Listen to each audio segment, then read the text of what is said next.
ब्रह्म पुराण प्राचीन भारतीय धर्म ग्रंथों की विशाल परंपरा का एक आधार स्तंभ है।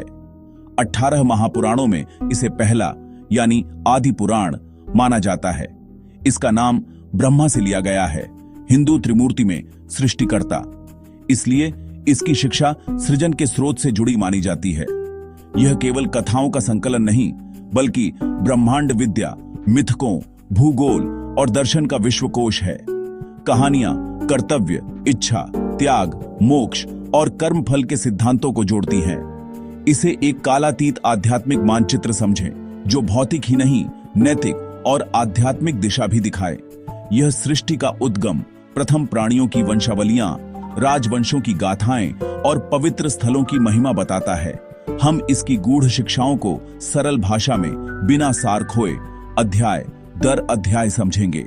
लक्ष्य स्पष्ट है, हर उम्र का दर्शक इसे समझे, प्रेरित हो और जीवन में उतार सके। चलिए दक्ष के वंश से यात्रा आरंभ करें और अंत में योग व मोक्ष तक पहुंचें। ब्रह्मा की सृष्टि योजना में प्रजापतियों से वंश विस्तार शुरू होता है। दक्ष प्रजापति ब्रह्मा के तेजस्वी पुत्र विशाल वंश के जनक माने गए। उनकी कन्याएं देवों, ऋषियों व कश्यप से विवाह कर देव, असुर, नाग और अनेक प्रजातियों को जन्म देती हैं। इससे संबंधों का एक जटिल फिर भी संतुलित ब्रह्मांडीय जाल बनता है। दक्ष का प्रसिद्ध यज्ञ, जहां सती और महादेव को न बुलाना अहम और अनादर का प्रतीक बना। अपमान से व्यथित सती ने आत्माहुति दे दी। परिणाम स्वरूप शिव का प्रलयंकारी क्रोध प्रकट हुआ, यज्ञ का विध्वंस हुआ और यह शिक्षा मिली कि दिव्यता के प्रति अनादर विनाश को आमंत्रित करता है। विनम्रता और मर्यादा कॉस्मिक संतुलन के मूलाधार हैं। दक्ष का खंड हमें बताता है, उत्पत्ति और पूर्वजों के कर्म हमारी वर्तमान वास्तविकता की नींव रखते हैं। गुण दोष वंशों में प्रवाहित होकर संपूर्ण जातियों के भाग्य को आकार देते हैं। हम सब एक ही ब्रह्मांडीय कथा के पात्र हैं। अब देखते हैं राजा पृथु कैसे कर्तव्यनिष्ठ नेतृत्व का स्वर्ण मानक गढ़ते हैं। पृथु धरती के प्रथम राजा, विष्णु का अंश, विघटन के समय व्यवस्था लाने को अवतीर्ण हुए। जब पृथ्वी ने संसाधन समेट लिए, अकाल फैला। पृथु ने धरती का सामना किया। पृथ्वी ने कहा, बछड़ा दोगे तो मैं दुहाई दूंगी। यह शासक और प्रकृति का सुंदर रूपक है। पृथु ने भूमि समतल कर खेती, पशुपालन, वाणिज्य और नगर योजना स्थापित की।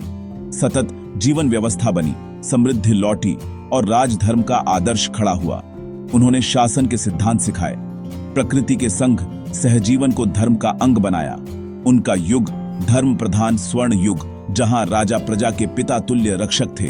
धरती का नाम भी उनके सम्मान में पृथ्वी प्रचलित हुआ। संदेश, सच्चा नेतृत्व शोषण नहीं करता, पोषण, संगठन और समष्टि कल्याण करता है। दृष्टि, संकल्प और धर्म से बंजर भूमि स्वर्ग बन सकती है। यही पृथु का पाठ है। समाज की भलाई और पृथ्वी का स्वास्थ्य नेताओं की बुद्धि और अखंड निष्ठा पर निर्भर है। ब्रह्म पुराण समय को रैखिक नहीं, चक्रीय मानता है। इसे मनवंतरों में मापा जाता है। हर मनवंतर के अधिष्ठाता मनु, वर्तमान में वैवस्वत मनु का काल है। मत्स्य अवतार ने उन्हें प्रलय की सूचना दी। नाव, बीज और सप्तर्षि को साथ लें। महाप्रलय में दिव्य मछली ने नौका को हिम शिखर तक पहुंचाया। फिर पुनर्निर्माण हुआ। प्रत्येक मनवंतर में देव समूह, इंद्र और सप्तर्षि का विशिष्ट विन्यास होता है। यह दृष्टि हमें विशाल ब्रह्मांडीय परिप्रेक्ष्य देती है। सभ्यताएं उभरती और ढहती हैं। सृष्टि विनाश का अनंत चक्र। कुछ भी शाश्वत नहीं, पर धर्म पुनः प्रतिष्ठित होता है। यह विनम्रता सिखाता है, हम क्षणभंगुर हैं, और आशा देता है, जीवन फिर शुरू होता है। मनवंतर हमें याद दिलाते हैं, हम एक निरंतर ब्रह्मांड व्यापी कथा का हिस्सा हैं। सूर्यवंश, विवस्वान सूर्य देव से उद्भूत प्रकाश के वंशजों की रेखा। वैवस्वत मनु से इक्ष्वाकु, अयोध्या के प्रथम राजा।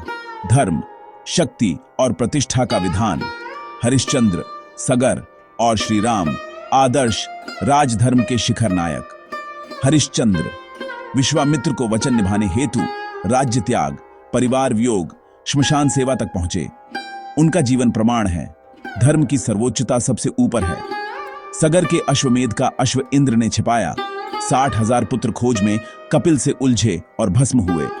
भगीरथ की घोर तपस्या से गंगा अवतीर्ण हुई, राख पर प्रवाहित होकर आत्माएं मुक्त हुईं। यही गंगा उत्पत्ति, भक्ति और उदार विरासत की जीवित धारा।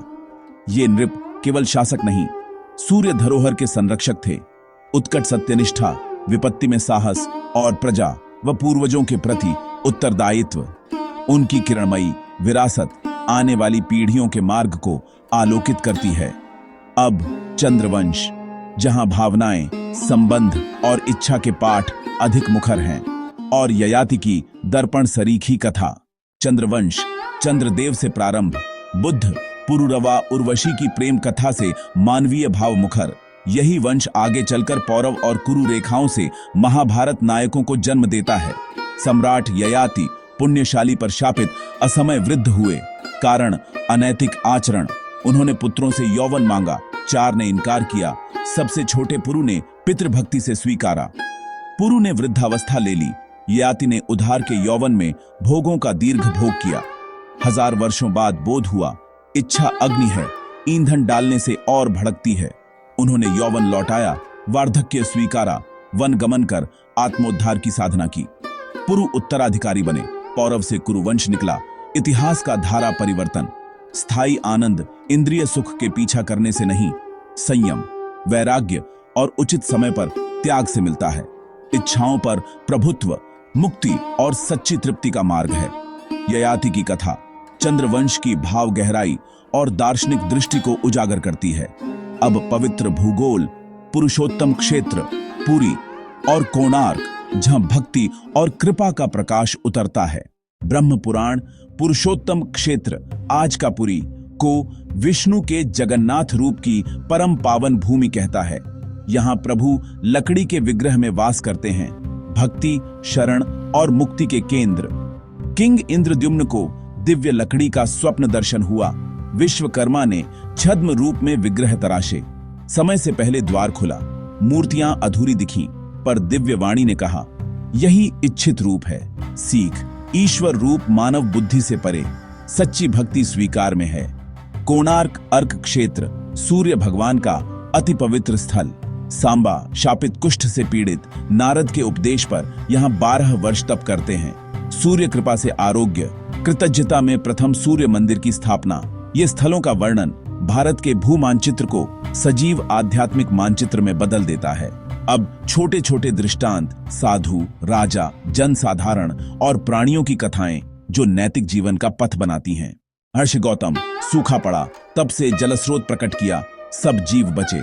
ईर्ष्यालु साधुओं ने गो हत्या का झूठा आरोप जड़ा, गौतम ने शिव आराधना की। शिव ने गोदावरी प्रवाहित की, शुद्धि और सत्य का जयघोष हुआ। भूखा शिकारी वृक्ष तले शरण लिए था, कबूतर ने अतिथि धर्म निभाया। कबूतर ने स्वयं को अर्पित किया, साथी भी अग्नि में कूद गई।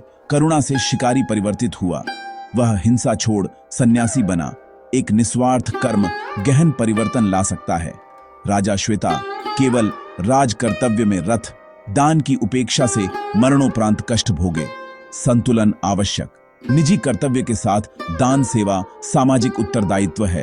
हरिश्चंद्र, सत्य हेतु सर्वस्व त्याग, अखंड सत्यनिष्ठा ही परम पुण्य। कंडुलोभ से तब्बल क्षीण हुआ, अहंकार का मोह तोड़ो।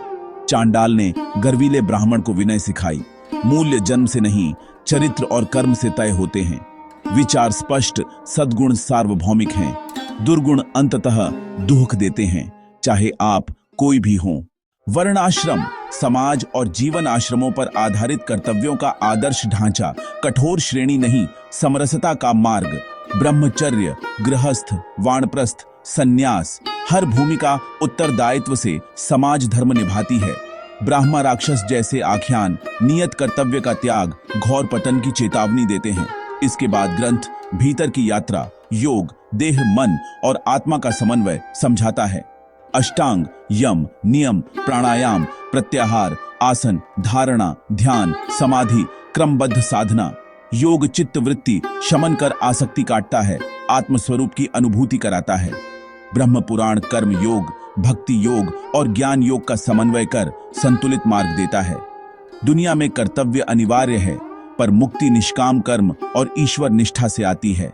क्षण भंगुरता से परे देखिए, हर कर्म का फल है। धर्म अंततः विजयी होता है। दिव्य पथ ईमानदार हृदयों के लिए सदा खुला है। आधुनिक जीवन में संतुलन और अंतः शांति आवश्यक है। महापुराण हमें आमंत्रित करता है, महाकथाओं से सीखें और अपनी जीवन कथा को उद्देश्य, सद्गुण और आध्यात्मिक जागृति से भरें।